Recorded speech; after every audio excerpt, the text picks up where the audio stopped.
Мысық пенен жолбарыс бір-біріне ұқсайды. Бірі тұрса сескеніп, бірі қорқып қашпайды. Шибөрі мен қасқырда бір-біріне ұқсайды. Жүрек сінсе біреуі, бірі абыржып саспайды.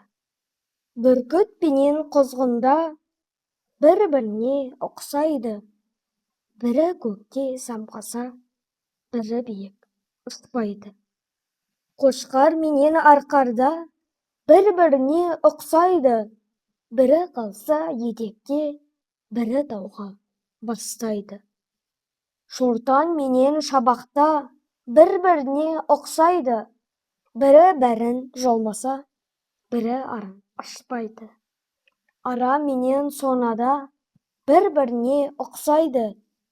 Бірі балды жинаса, бірі оны ластайды. Судың асты тұңғиық зеңгір көкке ұқсайды. Зеңгір көкте көкпеңбек су астына ұқсайды. Көкте бірақ ұшқан құс балықтай боп жүзбейді. Суда жүзген балықта бірі құстай ұшпайды.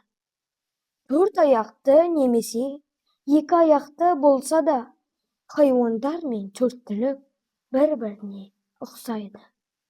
Адам менен адамда бір-біріне ұқсайды. Бірі теріс, біреуі тура жолға бастайды.